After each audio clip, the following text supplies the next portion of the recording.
आज अपन पढ़ेंगे वसा में घुलनशील विटामिन के बारे में। और ये विटामिन का टॉपिक है जो आपके फर्स्ट ईयर में introductory veterinary physiology and biochemistry का टॉपिक है और सेकेंड ईयर में एनिमल न्यूट्रिशन का टॉपिक है। तो सबसे पहले अपन बात करेंगे वसा में घुलनशील विटामिन के बारे में। सबसे पहले अपन विटामिन का नाम, उसका रासायनिक नाम देखेंगे। उसके पश्चात विटामिन के कार्य और उस विटामिन की कमी से होने वाले रोगों के बारे में तथा उस विटामिन के अनुपूरक या स्रोत के बारे में चर्चा इस क्लास के अंतर्गत करेंगे। तो सबसे पहले अपन देखते हैं वसा में घुलनशील विटामिन ए, जिसका रासायनिक नाम होता है रेटिनॉल। और इस विटामिन के क्या कार्य है? यह विटामिन शरीर की उपकला स्तर को स्वस्थ रखने में, आँखों के वर्णक रोडोप्सिन के लिए और प्रजनन के लिए उत्तरदायी होता है।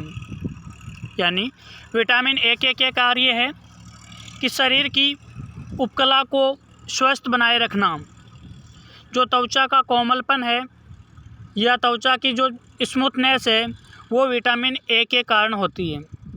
इसके अलावा दूसरा कार्य, आँखों के वर्णक रोडोप्सिन का निर्माण भी विटामिन ए से होता है और पशु हो चाहे मनुष्य हो, उसकी प्रजनन क्षमता के लिए भी विटामिन ए महत्वपूर्ण होता है।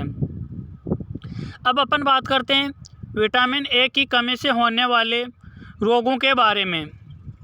तो विटामिन ए की कमी से जीरोपथेलमिया और आँख की सूजन 2 रोग हो जाते हैं, जिसको अपन रतौंधी भी कहते हैं।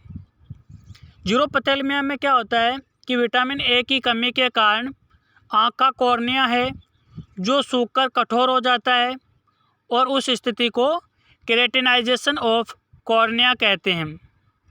और जीरोपथेलमिया में क्या होता है कि जो आँखों में वर्णक पाया जाता है उसका नाम है आपके रोडोप्सिन। तो इस रोडोप्सिन वर्णक का निर्माण नहीं हो पाता है और रोडोप्सिन वर्णक का निर्माण नहीं होगा तो नेत्र ज्योति कम हो जाती है, जिस स्थिति को जीरोपथेलमिया कहते हैं। और विटामिन ए की कमी के कारण आँखों में सूजन आ जाती है, आँखों की म्यूकस मेम्ब्रेन में भी सूजन आ जाती है। अब अपन बात करें अनुपूरक स्रोत के बारे में कि ऐसे कौन कौन से खाद्य पदार्थ या पोषक तत्व है जिनमें विटामिन ए भरपूर मात्रा में पाया जाता है। वो है आपके गाजर, पीली मक्का, कोलेस्ट्रम या खीस, पनीर, दही, छाछ और अंडे का यौक है, जिसमें विटामिन ए प्रचुर मात्रा में पाया जाता है। तो विटामिन ए के स्रोत के रूप में गाजर खा सकते हैं अपन, पीली मक्का खा सकते हैं, नवजात को कोलेस्ट्रम या खीस पिलाना चाहिए, पनीर, दूध, दही, अंडे, इन सब में विटामिन ए पर्याप्त मात्रा में पाया जाता है। अब अपन बात करते हैं वसा में घुलनशील दूसरे विटामिन के बारे में, जिसका नाम है आपके विटामिन डी, जिसको एंटी रिकेट्स विटामिन भी कहते हैं। और ये विटामिन डी 2 प्रकार का होता है, एक है आपके D2 और एक है D3। D2 विटामिन का वैज्ञानिक नाम है इर्गोकैल्सीफेरॉल और D3 का वैज्ञानिक नाम है कोलेकैल्सीफेरॉल। विटामिन डी क्या कार्य करता है? विटामिन डी आंतों से कैल्शियम और फास्फोरस के अवशोषण में सहायक होता है और हड्डियों को मजबूत बनाने में विटामिन डी का महत्वपूर्ण योगदान होता है। क्यों होता है? क्योंकि कैल्शियम का अवशोषण विटामिन डी की उपस्थिति में होता है। अगर मान लो पशु है या मनुष्य है और उसको विटामिन डी की कमी है और अपन उसको खूब कैल्शियम खिला रहे हैं, लेकिन उस कैल्शियम का अवशोषण नहीं हो पाता है। अब अपन बात करते हैं विटामिन डी की कमी से होने वाले रोगों के बारे में।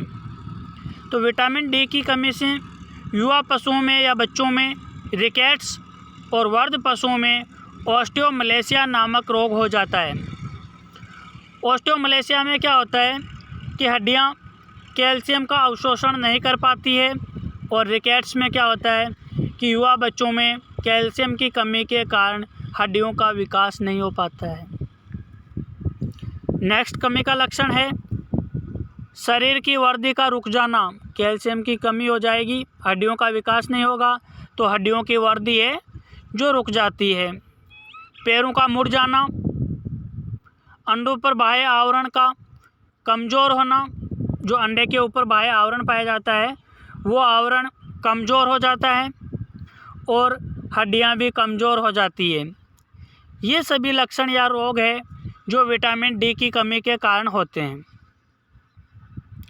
इसके अलावा अपन बात करें अनुपूरक स्रोत के बारे में, तो जो विटामिन D2 है जिसको अपन एर्गोकैल्सिफेरॉल भी कहते हैं, यह शरीर की त्वचा पर स्थित होता है। जो विटामिन D2 है एर्गोकैल्सिफेरॉल वो शरीर की त्वचा के ऊपर स्थित होता है, यानी जो चमड़ी है इस चमड़ी के जस्ट नीचे विटामिन D2 एर्गोकैल्सिफेरॉल पाया जाता है।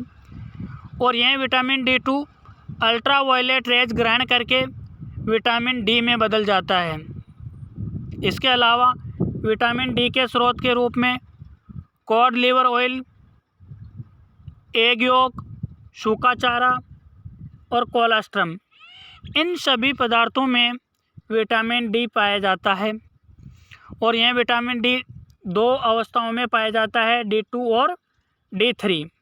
D2 का वैज्ञानिक नाम है एर्गोकैल्सिफेरॉल और D3 का रासायनिक नाम है कोलिकैल्सिफेरॉल। लेकिन इसमें से D2 विटामिन है वो विटामिन सूर्य की रोशनी से या अल्ट्रावायलेट रेज की उपस्थिति में शरीर है जो अपने आप इसका संश्लेषण या अवशोषण कर लेता है, लेकिन विटामिन D3 है उसका अवशोषण शरीर अपने आप नहीं कर पाता है। अब ये जो 2 और विटामिन है जो वसा में घुलनशील है, विटामिन ई और विटामिन के, जो अपन नेक्स्ट क्लास के अंतर्गत पढ़ेंगे।